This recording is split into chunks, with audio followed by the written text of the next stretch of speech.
Hey guys, Dan here alongside our buddy Joe, and we're doing Dan's big movie for the month. That's right. This is the January 2022. I can't believe we're doing 2022 now. But so for all the movies this year, we're going to go back either, in chronicles of 5 or 10 years. So we're going to do a lot from 82. We've established one that we're going to do from 72 that'll be good. Yeah, so there's a lot coming up. Most of the year's planned out. Most of the year. There's a few months that still have sort of question marks, so we could maybe still get some ideas. But yeah, we'll mention a few of them at the end of the show. But this is going back to January of 92 for this movie, The Hand That Rocks the Cradle.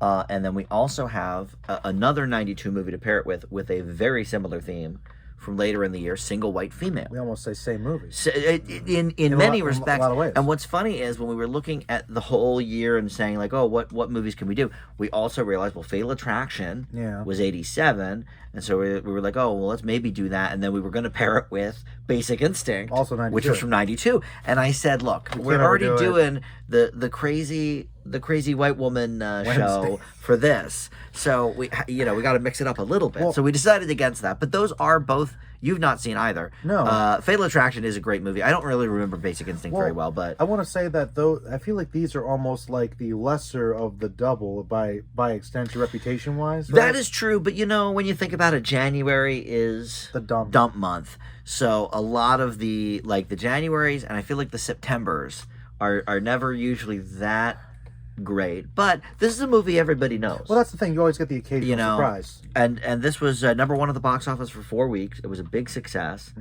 And the last big film Rebecca De Mornay did really for a long time. A long time. And really, Annabella Sciorra, she did Sopranos. I forgot she was in this. Other than that, not too much else. Really, she pops up, but she's selective, I guess. She's selective. She's not what I'd call an A-lister. No. And then the husband, we'll talk about him. He stinks. I was about to spoil my thoughts on the husband really, right away. the biggest star in this movie is Julianne Moore.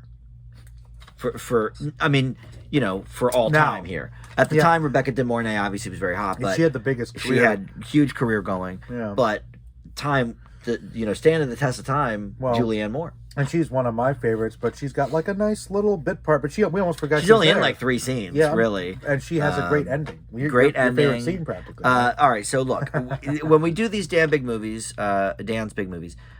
we are spoilery. Oh, they're so this is we're going to talk about things, we're going to mention things. So if you've not seen the movie, maybe give it a go. I bought this one on Amazon for $5. We had to rent Single White Female. So unfortunately, neither of them are streaming anywhere. But if you have a few bucks to plunk down and want to go with us on the journey, I say do it. All right, so let's start, I guess, with The Hand That Rocks the Cradle. That's the main anniversary month, even though they're both from 92. And so I guess before we get into it, I'll just tell you a little bit about what I know about the film. Okay. And then you'll go over the plot like usual. Okay. But so Rebecca De Mornay, like we said, very up and coming actress at the time, very hot from the Tom Cruise movie. Yep. She was trying very hard to get the Tinkerbell role in Hook that eventually went to Julia Roberts. Oh. So when she didn't get that movie, she was like, well, then I want to go completely opposite. I want to do something real edgy and whatever. And so she found herself involved with this script here. And the gal that wrote this, Amanda Silver. So this was actually a thesis. This movie stemmed from a thesis that she did. What?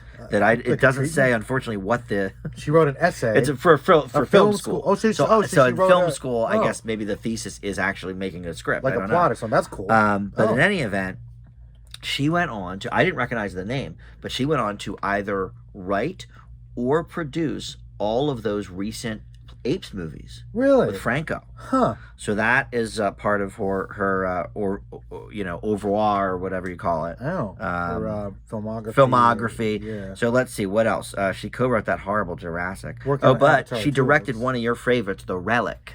We were joking about that recently. We talked about that during Single White Female, actually. The Relic is It's a fun movie. But listen, she wrote Jurassic World, which is really just Jurassic Park over again. But okay. Okay. And then she wrote that new Mulan. or co-wrote, which some people liked, I guess. I thought it was fine. You know, I know some people who script was hated okay. it. Well, I know a few that hated it too. But then it was directed. This was the first movie directed by Curtis Hanson, which we talked about. Did 8 Mile, did L.A. Confidential. So a few people who know how really to, cutting their teeth on this movie, though. Yeah, knowing how to do some good stuff later on. Yeah. All right, so let's hear about the plot here of The Hand That Rocks the Cradle. Well, basically, Annabella Sciorra is this homemaker. I guess we decided who she has. She's trying to kind of raise her kid, recently newborn, with her husband, who's, I think he's, what do you say, he's an engineer or something. Yeah, and they have another kid already. They have like a 8-year-old or something, maybe. Yes, they have 7 or 8 They year have an old older daughter who actually grows up to be in Californication. That's right. Yeah, which I was like, you do recognize, and you're like, oh yeah. So yeah. They have this nice little family, but she goes to get basically an exam from her doctor, who's Q, John Delancey. Yeah. And it seems like he's kind of being creepy, might be, but not the fact that he was kind of like sexually assaulting her a little bit. No, I hated that part, but I like the part where he was in it. Very ahead of his time, though. Creep. Husband's like, you have to report this so he doesn't do anything else. Timely. Very timely. Something we can get into. Back in 92, maybe not so much, but basically, she does it. He actually believed her. And so John Delancey just kills himself. Turns out he was married on top of this to Rebecca De Mornay, who she basically, loses everything, probably house and everything, ends up losing the baby as well, due to everything. And her reputation, of course, is destroyed. So she decides she's going to pose as a nanny and try to infiltrate Sciorra's household and kind of turn everybody against each other, and then go from there. Yeah. That's basically. And we know she loses the house because Julianne Moore is a realtor. Yes. And the house goes up for sale a little bit later in the film. Which is her tie into that house. And then. Then let's talk about one of your favorite parts too, Ernie Hudson. Oh, yes. As Solomon. Ernie Hudson. Mentally challenged. He's not like neighbor, a but like a worker. Work release sort of. Like like a handyman, really. He works around the house, does gardening, does painting, that kind of thing. And of course, he's mentally challenged, but he has some insight to know that, De Mornay is up to no good, but he knows that she's bad immediately. Classic trope, and she flips it. Nobody will believe him, and she kind of turns it against the daughter by saying, "Okay, he was touching your daughter." Gets him out of the picture, and that's the beginning of slowly pushing them against each other. And that gets the daughter to turn on the mom because because she had such a good relationship with Solomon, and it was not sexual at all. He wasn't molesting her. And she's trying to get the baby to like her more, taking care of her, and then putting the moves on the guy. How about the quote where she says, if mommy died, would you take care of us? And she says, I'd take care of everybody. There's one towards the end of the film I like, which is one of my favorites, when it's like, when your husband sleeps with you, it's my face. You see, she kind of like whispers in your ear. She gets a lot of those little jabs in throughout the movie, and that's really my favorite part of the film, really. All right, so there is a trailer on here. A terrible one. That we decided to watch because I remembered a lot of... Hilariously bad. A lot of things from the trailer. And you knew it would be the guy. You knew it would be the In a World guy. Yes. And it sure was. He did all the trailers. We were joking about it. There's a woman. And then he literally said it. She's fine. Perfect family. And then... But here's an example of... they... Destroyed. They told the... There was You're like, I'm not seeing that movie. Well, the last... I saw it already. At least 4 things that happen in the last 8 minutes of the movie the whole final are in the trailer. It's like, why? What did I just watch here? I already saw the movie. Dan. But now, they didn't indicate in the movie that it was in the end, but still... Do you think if the woman gets thrown out a window and falls off a roof, that might be a climactic scene. She might be... that might be towards the end of the movie, you would think. Unless it's a dream sequence, but no. Yes. But like the thing is, I know I often complain. I don't know if you agree about this, but like movie trailers are all the same now. Like I hate. I know you don't watch movie trailers. But I try not to watch them because they give away everything like this. They do, and they all follow the same. Yes, formula. they all follow the same formula. The they beats, need to get the butts in seats. But it's really annoying. I feel like there was a period of time where trailers were kind of creative. But I realized that for a long time, trailers were not good. And this is an example. Well, look, we all know one of the best trailers around in this genre, the thriller, horror type genre, is that first Scream movie. Where they really built up Drew Barrymore's performance. Whoops. And of course, we know what happens. So I think there's definitely an art to the trailer. Yes. And I try very hard to distance what the marketing team did with the trailer Yeah. from the movie. Sometimes we couldn't do that. We watched the trailer last anyway. But we watched the trailer last. Which is a good idea, because sometimes we're like, what's we would have given away the whole thing. It would have given away the whole thing. We like to do that. That would have been bad. Julianne Moore's death is in the trailer. A lot of things. So, all right, let's talk about the movie here. Sure. I watched this when it first came out on VHS. We rented it at a sleepover. So it would have been, I guess, probably 93. How cheerful. It was fun. Well, what was I when this movie came out? 14. So that's like right in the wheelhouse of like, well, it's R-rated, so I can't see it in the theater, but like edgy enough to watch it. My friend's mom will let us watch it on a VHS. So we went to West Coast Video probably and rented it. Nice. And I remembered a few things from it. I didn't remember the Ernie Hudson character at all. Yeah. I did not remember that they had another girl. I didn't remember that, but I remembered certainly, as you know, a 14-year-old boy might. I certainly remember the breastfeeding scene. I remember when she was very hot. And I also remembered that actor, the husband. Ooh. Was not very good. Now, I knew him from Matt McCoy. I knew him from one of the Police a couple of the later Police Academy movies, but not the good ones. He's also has a minor role, by the way, in LA Confidential. Oh, I need to watch that. So I guess him and Curtis Hanson developed a little bit of a working relationship. I guess so. He stinks in this movie. He's the worst part of the movie. Bad. Completely emotionless. Wooden. Plank. Now, I will admit, he had one good his scene. Scripting is okay because, like you said, the character's written okay. He actually believes his wife when she says that the doctor molested her. That was that did not happen a lot back in the day, and I do like the fact that long before Me Too, of course. Long before Me Too, that was good for the man to believe that as well. Yeah, so that was ahead of its time. That was good. We appreciate that. When he was seduced, yes, by De Mornay, there's one woman. He said, "There's only one woman for me," and of course, she twists that to make it seem like he meant her. But no, he was actually that I'm loyal to my wife. Yeah, which so the character's okay. The character's okay, but his delivery's bland, awful, and then the delivery stinks. Yeah. The worst part of the movie. Probably the worst part of the movie, as you know, for me, is the hair. I mentioned while we were watching several times. You said this hair is a tragedy. I said this hair is tragic. You said the hair in this movie is a tragedy. It is horrible. You know what? It is some of the worst movie hair because it's not just one person. No, it's everybody. Well, because when Annabella Sciorra first came on, I was like, tired. We get it. Like she's the tired mother, and they're trying to dowdy her up so Rebecca De Mornay is that much hotter. But then everyone that we meet, Julianne Moore's hair is terrible. Like the makeup department, the random people at the store, their hair is terrible. Was it an intentional decision, or was it just they didn't have the budget for that? I don't know. That's just so weird. They had to made that choice. Even if they had no budget for the hair, they had to have seen it. They could have done better hair themselves. I feel like than what was on the screen. Yeah, like you just comb it slightly and it's better. Now De Mornay's hair is good. Well, yes, which is the point, I guess. So I do think it's on purpose that everyone else's hair is tragic. They're disheveled, and she seems so angelic. She's put together. She's the hot babe.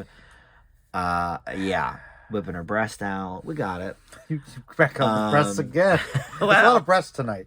Wait till we get to single white female. Then there's more than a single breast. Then it'll all be coming out. But so I would say the two worst features of this film are the hairstyles are so off-putting. H&H. And then H&H, hair and husband. And then for you, you did not really care for the fact that we knew early on that De Mornay was the wife of this guy. You thought they should have maybe held that a little bit closer to the chest. That would have been cool because, it's a different way of doing it. And and obviously some films do that where we kind of know and the audience is kind of waiting, wanting for them to find things out. Right. But I think it would have been interesting to have had a little more of a twist maybe midway. And I think we'll see a different take on that in Single White Female. Yes. So they made a different choice with it. It's not a huge negative, but I do think it hurts the film a little. Yeah, I could see maybe if we found that out a little bit later on. We know right away. Like if we find out when Julianne Moore finds out, for example. And then maybe there's more in the letter. Before she can tell, she gets murdered. And then they have one of those classic scenes where somebody goes to the library, looks at the newspaper, this doctor dies, puts it together, and then about to go rush and then gets killed. Yeah. That admittedly been done, but I think it would have worked better. Because I think there is another, and I know we're harping on some of the negatives here. These are minor. But there's another minor negative. the glass in this film. Oh yeah, the thinnest glass. The thinnest ever. glass. It murders Julianne Moore straight away. I don't think it would. And then at the end of the movie, again, spoilers. The end of the movie, she pushes Gently, De Mornay. lightly. I mean, it's just like a tap, and she goes, flying out the window. Her dummy goes flying out, And she doesn't and think to grab on to Annabella's wrist or something and bring her For out. people that haven't seen it, you gotta do it justice. There's a fairly light shove. Doesn't try to hold on. Doesn't hold on at all. Flies out the window, And then rolls down, rolls goes down, down and then rolls down again onto the fence to be impaled. It's I forgot about the fence. like Yeah, that's that a was little rough. convenient of a you put effort into that fall there. I don't know. Well, and I just thought of something. That's probably the fence that Solomon put up. Oh, because So- about keeping people in or out. The metaphor. See, smarter than we thought. All right. See, it's Fiddler again. There, Fiddler comes these around. profound messages. Yes. So let's talk about the Solomon character. Because this is around the era of Forrest Gump and a lot of these mentally handicapped movies. Rain Man. Yeah, it was sort of between the two. Yeah. Midway. And I think Ernie Hudson delivered a really solid, non-offensive performance. I agree, and I was glad. It's great acting. I saw it from there, and because it's one of those things you told me, which I didn't realize until I guess you told me this when we watched it. I guess I am an Ernie Hudson fan. But you're a big fan. More than I always think. knew that. But I do like him. But Yeah. I think he's understated. It's like he comes in, he does a good job, and admittedly they're often the same kind of roles. But he does have some range. Well, and these days, we saw him recently in Ghostbusters, but these days he plays a lot of like husbands, grandfathers. It is a little more similar in the roles. But back then I think he was doing a couple of different things. He usually does the everyman. I think he kind of got eclipsed though by Danny Glover. I think a lot of the roles that may have gone to Hudson, like they may have been auditioning for a lot of the same stuff. I could see it. And so I think, while Danny Glover's star was rising, Hudson maybe got a little bit overshadowed. Well, Hudson found work, I But- think, not even if it was just in film, but in TV, because he could be authoritative. Always working. Like in Oz, he was the warden for a good couple years. He was good there. Okay. So he's... I think that's why you like him so much, because you're not a huge Ghostbusters fan. It's not from that. No, I'm not a huge But Ghostbusters every time I fan, see him, I think of you. But he's probably my favorite Ghostbuster. It's either between him or Egon. I like Ernie Hudson a lot. Yeah, I really do. you do. And he's nobody's favorite Ghostbuster. No, And that's except the thing. yours. Well, and there are Possibly. there are people that like him. See, but even now I'm kind of on the fence. Like I want to Correct. like him, Yeah, but yeah. so it's Harold just- Ramis is hard to It's hard dislike. It's hard to top Egon. It is. But look, Twinkies. You even mentioned it. When De Mornay was like threatening him. He's His processing acting, right? His eye movements, and he was. Because it's a child. You really believed that he was sort of processing the information, and I thought it was a very, very good, non-offensive performance of a Good. mentally handicapped person. Good and not offensive. Yeah. Maybe some would look at it now and say maybe it's a little simplistic. Maybe in 2022's eyes, but I think at the time, But I think for someone simple-minded kind of deficiency of some I think that was kind, pretty good. I think it was And certainly a good heart, and turns out to be kind of the hero, hero of the movie. film. So a So great representation. Another there. redemption there. Yeah. Shawshank again. Shawshank, yeah, here we go with that. But De Mornay, I thought, was really good as this unhinged person. Russell Crowe, you got to see that movie, Unhinged. I guess. But she really, I think, I get that she was supposed to be the hottest babe in town, very put together. But the sort of web that she weaved, it all made sense. Yeah, like it every sort of crumb she gave was within the realm of, okay, a person could believe this buy into for that. sure. And do you know what type of trope that is, where there is a movie where there's kind of someone who's kind of pitting people against each other? Well, I mean, it's sort of gaslighting, I guess. It's a way of gaslighting, for sure. I feel like there's plenty of movies where that's been sort of a premise, and I think this was just one of those very good ones. 'Cause I feel like you might see something similar in a more hackneyed movie we probably watched that is much cheesier.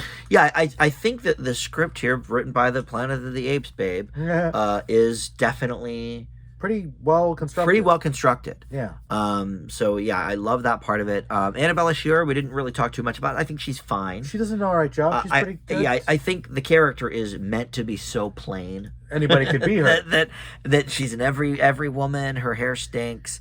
So she's relatable, and that's she's the point. relatable. This woman could interject herself into any. So I of think your she's lives. fine She works. in the role. She works. I think she's had more acting chops as Gloria Trillo, personally. Yeah, her Gloria was much better, and she was much more seasoned by that point. I think she got it. Well, what did she do? I mean, she was top billed here in the cast. So let's see what she was in before this movie. We always like to look up the filmography. Just look one at of the first one though, real quickly. Just like I mean, look at her. Yeah, she's hot. Yeah, so like makeup did something from just 10 years ago. Yeah, so very hot. All right, so some of these I don't know. All right, so her first one I've heard of was Internal Affairs, Reversal of Fortune. I know. The Hard Way with James Woods. Jungle Fever. I've seen that. Jungle Fever I love. And then a lot of these I've heard of but never seen. Mr. Wonderful, Romeo's Bleeding, Underworld, but not from the video game, a different one. Copland, oh God, that's right. You like Copland? I love Copland. That's a good movie. She played the wife in What Dreams May Come. Oh, that's Robin a good Williams' one. wife. That's a good one. Good in that. But I mean, she still works. She's got a movie looks like coming out here before Alto? I go. I saw that one. Alto. Did we watch that? Yeah, I think for a film tonight. It wasn't like I remember artsy, Balto. Remember? Oh, there's two ladies making out. I actually don't remember that, but all right. I don't think we Sounds liked it good. very much. And then television, she's still getting a lot of work. She did a couple episodes of ER and Blue Bloods and all of this. Oh, Palo Alto. That's what. Okay, that's what I meant. Yeah. Oh, she was in The Blacklist just last year, New Amsterdam, Godfather Harlem. So she still gets around, gets a lot of work. But this was one of her first too. I mean, it was almost like Rebecca De Mornay and Ernie Hudson were like the old pros here. Yeah, the veterans. Because Julianne Moore, obviously, this was one of her first ones too. So yeah, love that. All right, so I guess we'll grade it, and then we'll go to the Rotten and the Ebert to see what they think. For me, I think this was a pretty well-constructed thriller. Mm-hmm. I can see why it's a January movie. This is not certainly up to the summer blockbuster standards or your holiday family standards. Yeah. But I do think it holds up. Yeah. I got some chills from it for sure. Aged better than the other one, maybe. I think we could talk maybe how single white female. I actually think there's probably more to talk about with single white female. Kind of. Because I think we may have had more issues with that. I think we had yeah. But I think this is a well-constructed movie, even today. I leave it with a B. Well, I'm in agreement with you. Ooh, B from you. Okay. I think it's a very solid movie, and most of the things we talked about were very minor. I think it could have maybe except for the husband being such a dud. The husband, but he had that redeeming scene where he said no to her. Oh yes, but he was also that was good. Dan, remember in the climatic scene? Oh no, honey, I broke my leg. Get out. She's that was the worst. That actually was the worst part of the movie. Worse than the hair. That was terrible. So there were a lot of things that could have easily, elevated. Most nonchalant about breaking your leg that I've ever heard of. He brought it down a lot, but. I yes, think the script, like you said, the build up for the script of how she interjects herself is very well done. Yeah. And Rebecca De Mornay does a really good job of playing this creepy but also maniacal, manipulative, evil person. And I love the part where she just kind of loses it in the bathroom with that plunger. Oh yeah, very thin bathroom stall walls. A lot of thin, sets. A lot of thin things in this movie. But I think that they needed to do it for the script, I guess. But it's solid. It's a good movie. Yeah, I agree. I think B is good. All right, so let's see. I pulled it up on Rotten already. Oh, but it has no reviews. Even old reviews they don't have of this movie? What did Ebert think? That can't be true. Well, it has a 61 on the audience rating. So let's see what people said about the popcorn. People aren't really talking too much about this one. Okay, wait. There are 17 critics, so I don't know why it doesn't have a... but they're not certified, right? They're not... Well, I don't know. I don't know why it has a 0%. There must be a glitch. But there's 17 critics here, and it looks like it's somewhere in the 50-50 range. There's 3 bad and 3 good on the cover here. So here's the bad. The careful structure guarantees the movie will generate suspense, but the single-mindedness is a limitation, and you begin to feel spoon-fed. Maybe a little. With its banal, docile household threatened by an enemy within. The film is like Stepfather. I don't know that movie. De Mornay's performance vacillates so wildly between sweet and icy murderousness that it draws giggles. I didn't think so. I thought she was actually pretty... I think if you want to see some giggles from a crazy person, maybe the next movie we're talking about might have that a little bit more here. Here's the thing about this movie. That De Mornay does do a good job. Yeah. But I liked the scene in the bathroom because it bordered on camp. It was a little camp on that particular scene, I guess. There's some camp. But here, this film is unusually gripping. This is De Mornay's film, and she's a wicked treat. All right, so those are a couple of good ones. All right, what did Ebert think? We don't know. I feel like he watched this one. All right, let's see. They reviewed it the same week as Free Jack. We have to... Remember that movie? No. We have to remember. Mick Jagger. We have to predict it. What do we think? 2 stars. No, 2.5. 2.5. All right, 2.5. I'm gonna say 2.5. I'll stay 2. All right, so let's see. Let's see on the Ebert. Oh, this is for all the movies. All right. Well, maybe it's not on the website. Maybe he just did it with Ebert Siskel. Or with Siskel, yeah. Okay. Well, I don't Washington know. Post.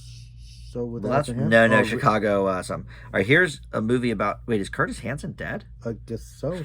2016. It says through 2016. I didn't know he died. Oh. All right. So do we have any about his actual this movie? I guess you go to the wiki and find the big reviewer. Malton maybe was it's terrible because Malton it's not Disney. maybe loved it. I know, God. Malton only loved Disney. We know. All right, well, we don't really have an Ebert for this either. All right, well... so that's interesting. Not a really talked about movie. But there is a video of them reviewing it. I'm not going to watch it, but... I guess here we go. In this video, 6 key moments. They talk about the hand that rocks the cradle.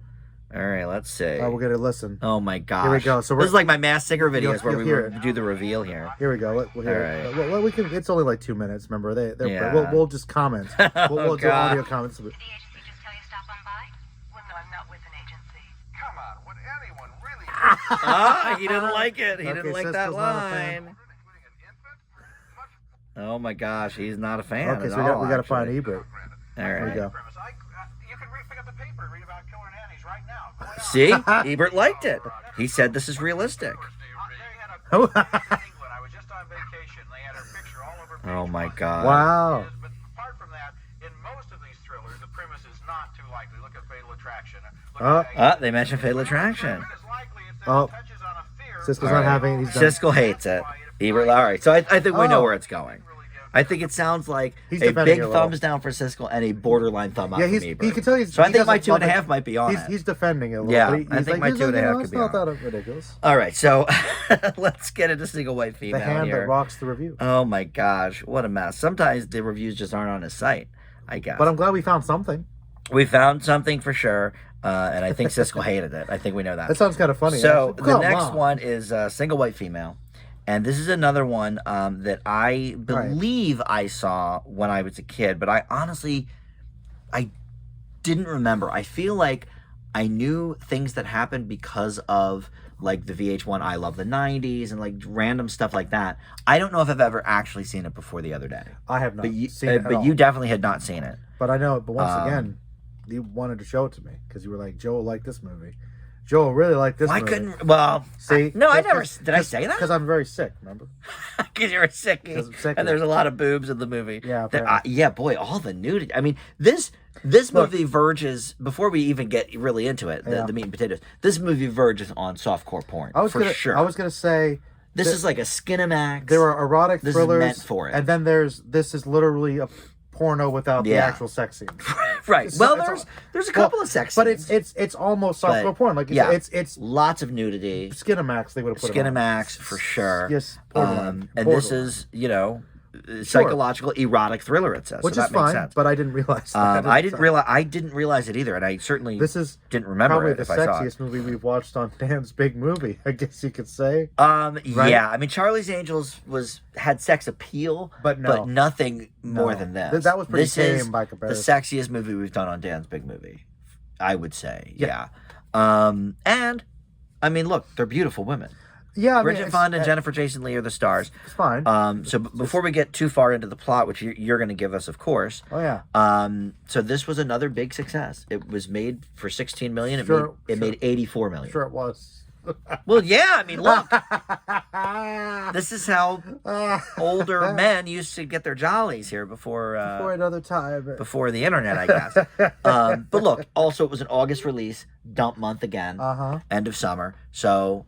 R-rated erotic thriller, yeah, dude, it's gonna light up the box office. Bridget Fonda, we were just talking about while we watched it, was really, really getting on a high. Doc Hollywood was the year before. Point of No Return. Singles was earlier in the year, and then Point of No Return was the following year, and then the Nick Cage rom-com. It Could Happen to You. And then she said, "I'm getting out of this industry." But I'll do Tarantino's movie first. And they both did Tarantino. Jennifer Jason Leigh, of course, did Hateful Eight, and then Fonda did Jackie Brown. Yeah. So I mean, they did the thing they need to do. They could quit now. Yeah, after you do, usually Tarantino. many people quit after a Tarantino. But no, this was a big hit. It made back more than quadrupled its budget, so that's always good. But the ending was reshot following a very poor test screening, and I could not find out what the original ending was. But there is a Blu-ray of this that's out that has a couple of commentaries and some behind the scenes stuff. So I'm sure that spells out exactly what the original ending was.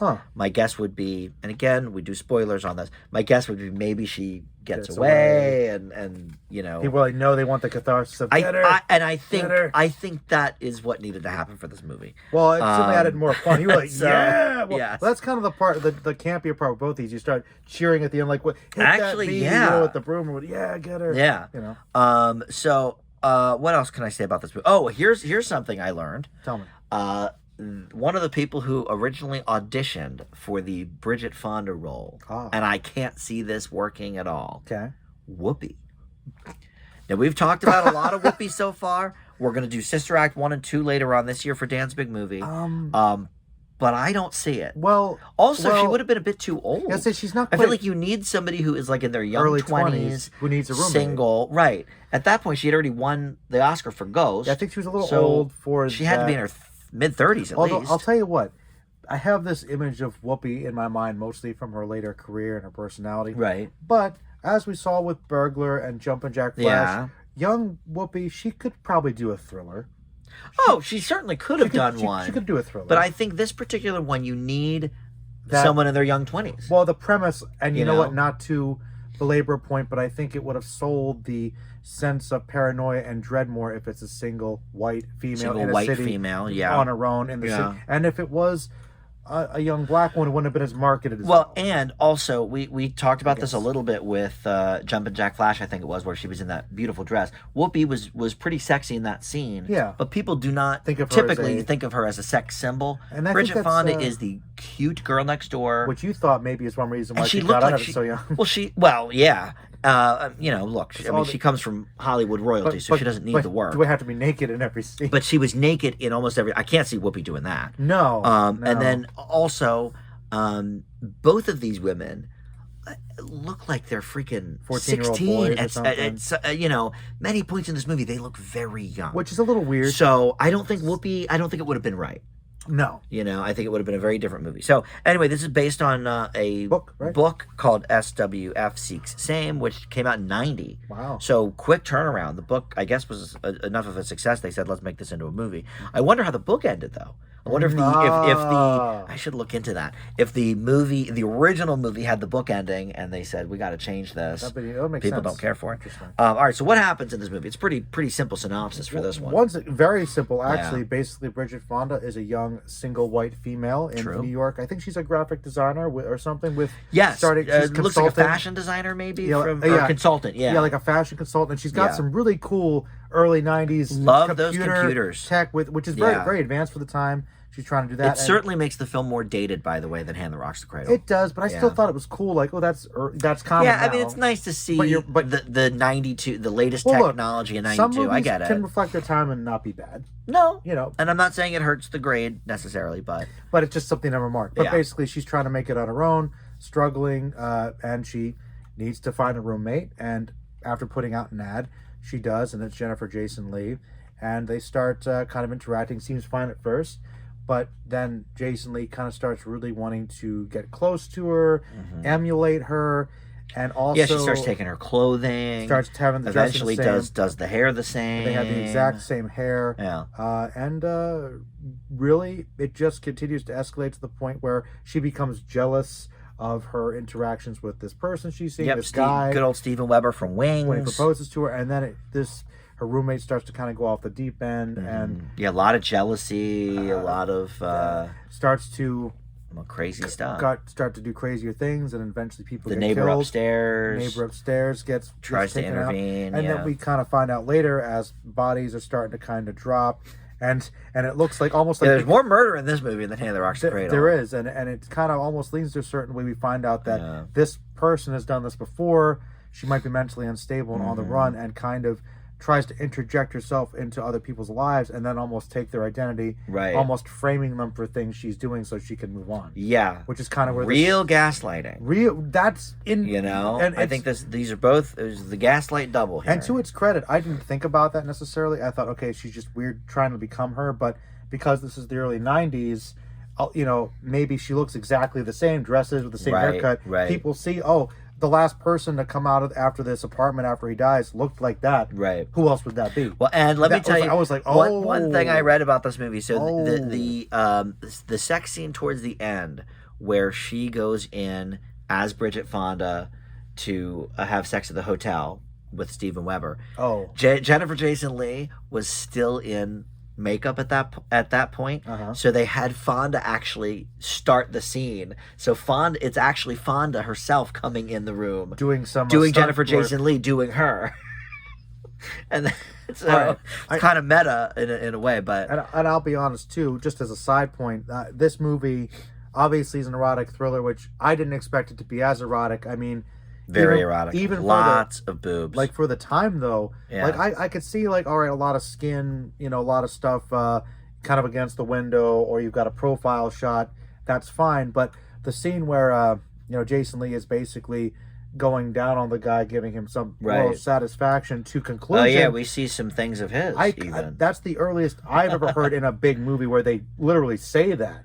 Like that was very What she says, like, I did this, and I'm like, wow, I mean, that may have come up in more smutty movies, but for a big that's pretty. I mean, NC-17 had existed for a couple of years by then, so I'm sure there were a couple that sort of dallianced in that. But this is not marketed that way, so it's like it's pretty graphic language. And the way I said it to you about the nudity and stuff is, I feel like it's artfully done. It's artfully done, but I think this was a good way for women, because this was, I think, probably marketed more towards women. I think so.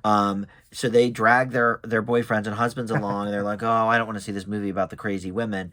And then in the very first scene, you see Bridget Fonda's bare butt and her boobs. Yeah. So, and it's like that Magic Mike. It might stick around. And Magic Mike, all the women drag their husbands, but then the first scene you see Olivia Munn's, breasts, so you're like, oh, okay, I could get on board. So it was clever in the sort of, we didn't watch the trailer for this, but I remember from back just in the day, this was a movie that, boy, she was a wacko. You got to see how crazy this woman is. And this was the time, because not only we talked about Basic Instinct was the same year, but the movie Sleeping with the Enemy with Julia Roberts, I think was maybe the year after this. Big thing. And she was the one who was being stalked by her husband. But yeah, it was that era. Deceived with not Jodie Foster. I keep wanting to say that. What's Goldie Hawn? Oh, Goldie Hawn was in this thriller called Deceived. So that was good, right? I liked it. Yeah, I saw it in theaters back in the day. Oh wow. So yeah, there was like a couple of years where it was like the woman, in peril but kicking everybody's ass, and X, Y, and the Z, suburban escaping the people. Yeah. Yes, the suburban whites. Yeah, absolutely. So this came out at just the right time. Another positive too that you pointed out. Mm-hmm. The lighting in this is actually very nice. In the Internals, which is why we were talking about the Relic, I guess. But and the bad lighting. Yeah, but there was like interesting shadow play. That blue, a lot of blue and purple hues. But were good. And I like that. There was one shot, I think, where Bridget's in the background. You see Jason Leigh in the hallway in the foreground, and there's some pretty good imagery going on there, where she looks kind of like that. There's some that one scene specifically where Fonda, I think it was in the shadow. That was really cool. That's a really nice shot. Yeah. So there's some cool. Who directed this? Anyone we know? Barbe Schroeder? I don't know if that's even a boy or it's a man. Oh, and he did Kiss of Death, Murder by Numbers. So he does a lot of these thrillers. Yeah, that's his thing. Huh. But he'd been working since the 60s. Wow. Beverly Hills Cop 3. What did he do on that? Oh, something. Just associate producer or something. Mars Attacks. All right, so he produced, a number of things, and then he went back to France. It looks like a lot of these are French you know movies. What? I can tell you right now, erotic thriller, good lighting, French. That makes a lot of sense. It fits. That makes sense. Yep. All right, so let's talk about the performances here. Bridget Fonda, I think, is always delivers. Good, She's cute. good. She She kind of is pretty much always in the same range, but she's always good, you know? Yeah, I don't think she has near the range of her Aunt Jane. No. Or her grandfather Henry. But she's good. But she always delivers, like you said. I remember, she was the cute girl in Doc Hollywood. In the Waitress or whatever, or the Waitress movie. She was great with Nick Cage. So she's very cute, very perky. Really, I think the perfect casting. You know what? For this role. Also, I'm forgetting a couple other things. Okay. She does have a little more range. She was in Godfather 3. Oh. In a minor role. Never seen. Andy Garcia's lover in that. Okay. Actually, the great Andy. Okay. And I forgot, she's in this movie I wanted to show to you guys in Film Fanatics City Hall, another political thriller mob movie. She was the lawyer in that with John Cusack. Okay, so she can get down a little bit. So actually, I correct myself. All she right. has a little more range. Okay. Well, that's interesting. Correct myself. Sorry. So maybe she was felt like she was being a bit typecast with these similar roles. Most of the big movies. Yeah. Okay. Yeah, maybe. And Jennifer Jason Leigh, I mean, she does end up looking a lot like her when you put the wig on her. Yeah. They really have similar facial structures. The casting director, good choice. Yeah. She could pull off the movement. Yes. Very similar. I actually thought, wow, they do look almost the same. In some especially when with the haircut. When she's doing the haircut and the clothing, they really look strikingly similar. Yeah. So that was smart. And, maybe some clever camera tricks too, but I believed it. But it was interesting. I found it believable that these guys would think from the back it's her. I did too. And I thought it was interesting. You pointed out, okay, Jennifer Jason Leigh, obviously, initially this contrast, she seems like girl next door playing Jane. Right. Then not so much. Then not so much. Much like the rest of the audience, we assume. Yeah. But I will say, it's pretty good. And maybe this is because The Hand That Rocks showed its hand a little early, no pun intended. But I will say, one of the best parts of this movie is that there's like two pretty solid twists in the third act. Yep. That I can get behind. Yeah. I think it elevated the movie certainly for me because after the first half I was like, all right, we got it. Like she's crazy. But then it keeps going. Then it really, I think, stepped up towards the end. And our friend from that guy, Groundhog Day, Stephen Tobolowsky, I like that guy, who played Ned the Head in Groundhog Day, Glee. He was on many things. He was good. He was really solid. And my God. Same man. Oh, age because same. he was balding at 25. So like, yeah. So he ends up being bald. Still to this day. Same but now, pretty much. Yeah. But really, really good. Couple of scenes with him. Yeah. Especially the last scene. Where he almost saves the day. I thought that was really interesting too, and I don't know if that was intentional or not, but. He's this one guy, of course, she's a woman trying to make it in the business world. We think he's a good guy that likes her work and wants to support her, but he also... We find out he's a dirtbag. Becomes a creep and tries to sleep with her. I thought it was interesting that we find her in an uncompromised position, and maybe he was a creep, but he's not so evil that he won't try to save her. Yeah, he didn't actually say, like, oh, great, now I've got you. That's what I was worried about. They're going to make him Did you think that was going to happen? Well, think about it.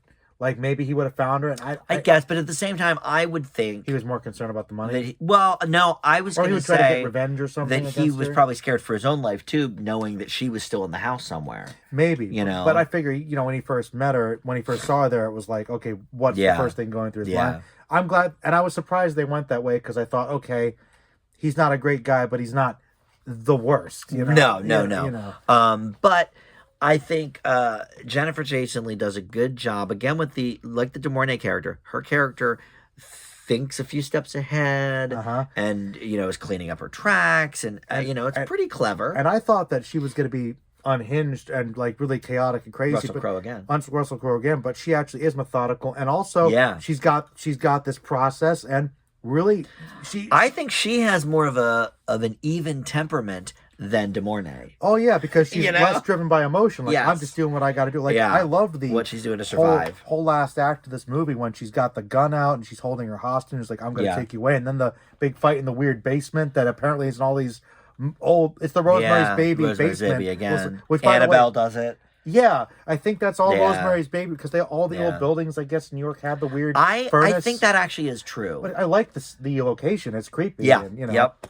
And then she hides in the thing with the rat. Was a real rat. They throw down. That was a real rat. And you were like, yeah. Yeah, I like that. And they fight in the elevator. Well, I think there were more scenes in this movie that the audience on Friday night opening night would have stood up and cheered for. Hand the Rock's Cradle had a couple. Well, But, Hands the Rock's you know- Cradle, for the most part, I think tried to take itself A seriously. little more seriously. But this one is a And little... I think it's more consistent because of that. Yeah, this one's more wild in tone, but Yeah. it's a more fun, like, popcorn movie. almost. Yes, I would agree with that. And I think like the first half, I really was like, oh man, this is not going to be a great double. I thought, yeah. And then those twists and the last, I would say, half hour of this movie was like, whoa. really skipped it up. I was like, whoa, this is It's awesome. It's one of those movies where Turns- the payoff, if you slow build. are slow build, Stick with it. and it was crazy throughout. But it was... So it wasn't like it was boring, but like But you were like, we get it. it was like We're it's waiting for okay, it. we got it, we got it, we Predictable. got it. And then the last half hour, they just up the ante threefold. And can you guess my favorite scene? You know what it is. Your favorite scene, Like, what part that I was like, okay, I kind of love this. was it the part where she pretended to be Fonda in the oral sex? That was messed up. Because that was a pretty good scene. That was a good scene. Yeah. The part I really liked was... When the neighbor got out of the tub.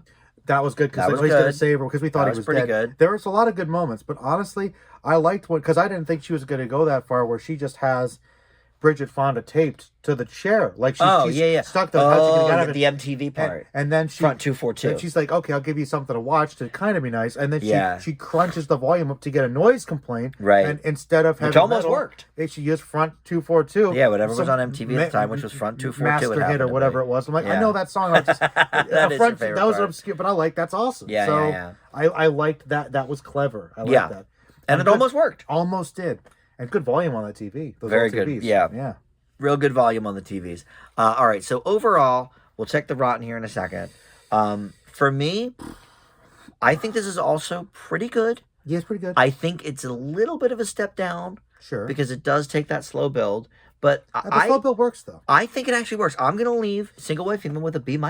Well, no arguments today, Dan. I agree. Is that right? Okay. Because it's pretty. It's, About halfway through, I was thinking, man, this is like a C or a C-, and then it really stepped up. I did think it was the kind plate. of meh for a good chunk of it, but I guess I think when she started to copy her completely, and and then they follow her into that weird sex club, Right, It yeah. starts to get really creepy and weird. So I was like, Which is a real sex club, by the way. I read was that it real? today. But, Yes. and that's another thing about this movie. This movie was very It was not a edgy set. because I feel like that was something At you the didn't see time, often yeah. in a movie like this. No, you saw that. You saw some swinging scrotum. Oh, we yeah. we saw a few things in this movie I think were definitely not the norm in '92. This was pushing You erotic. know? It really This was. is pushing erotic for sure. Yeah. All right, so let's check out what the critics say about Single White Female. Let's so Siskel I would love, say- Ebert hate. Well, I don't know what Siskel did. Okay, we're only going to know what Ebert did, but let's see with the Rod. 53 and 44. Audience is 44 on this. I mean, don't get I'm me wrong. surprised by that. I see 53 Well, for critics. That makes sense. I It's could definitely. see it's got some issues. hit or miss. I could see it leaning more into. I mean, I the think camp. we're just sort of above that line. Yeah, you know me. I get into the campy stuff more, but Here you go. C+ could be fine, too. The formula betrays the fine work of Lee and Fonda, whose characters are much too interesting to find themselves stranded in a ultimately tired slasher movie. I didn't think so. And you've seen a lot of slashers. well, this has more I don't going even on. call this a slasher movie, though. Slasher usually is. I mean, yeah, she kills a couple people, but like slasher's usually running around the house or running around a cornfield. more characters, and you don't know I think the there's killer more as character well. development, and Yeah. right, and here we really know the killer. Yeah. All right, doesn't hold up as well as you'd expect. So this is from last year. Can't overcome a weak screenplay. Intense, sexual, violent taste of worst roommate ever. How about the murdering of the dog too? We forgot about that. Yeah, that was pretty dark. Throw it out the window. Yeah. All right. Now here's a couple Blame good it on ones. the, Although this is boyfriend. only 3 out of 5, even though it's positive. Makes up for a mood and atmosphere, honing the creepy grandeur of the ominous, shadowy Manhattan apartment Yeah, building. I shadowy. agree with that for sure. All right. Well, then mixed. These are mostly positives from the fans. This said 44% though. All right. Well, whatever. So I guess there's haters out there. Well, it's divisive. you But know. let's see. I think Ebert.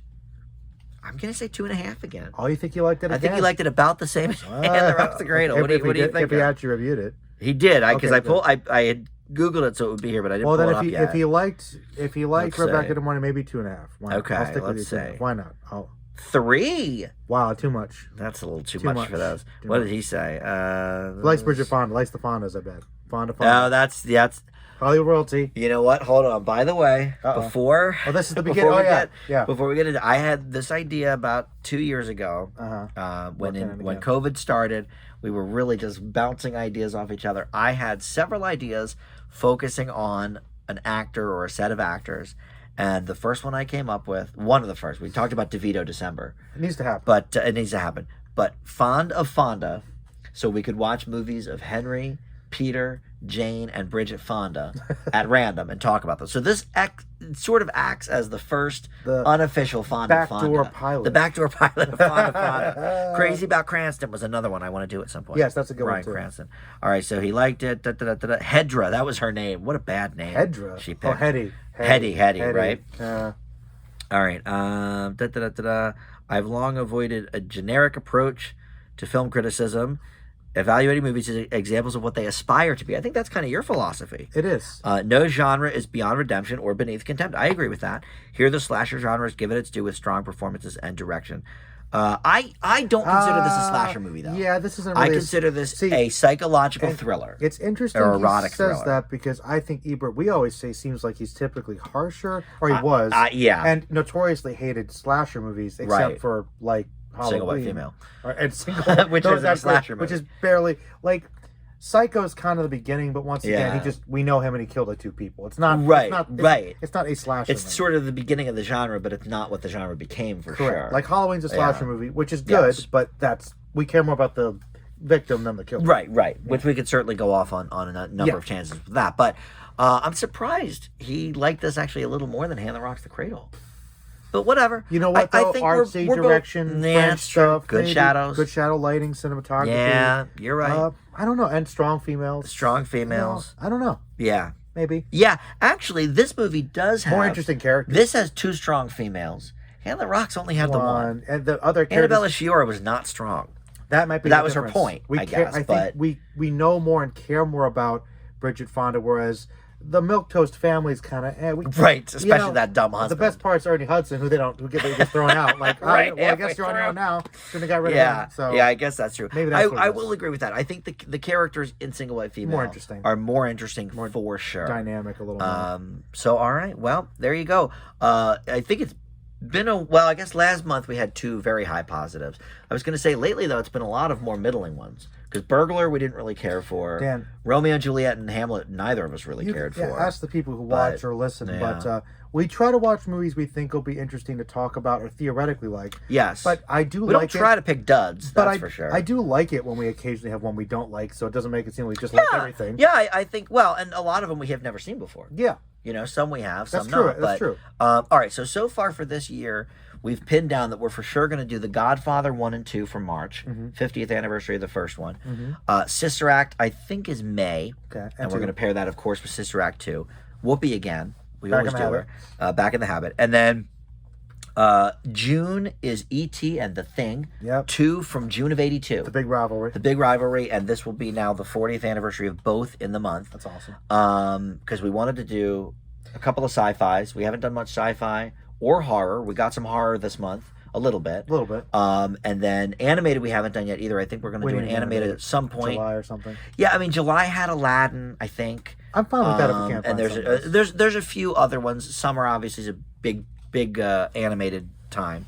Simpsons movie could be a possibility too. That's animated. And this is the 10th anniversary of that. Oh, yeah, that'd be cool. 7, yeah. 15th anniversary, I guess now.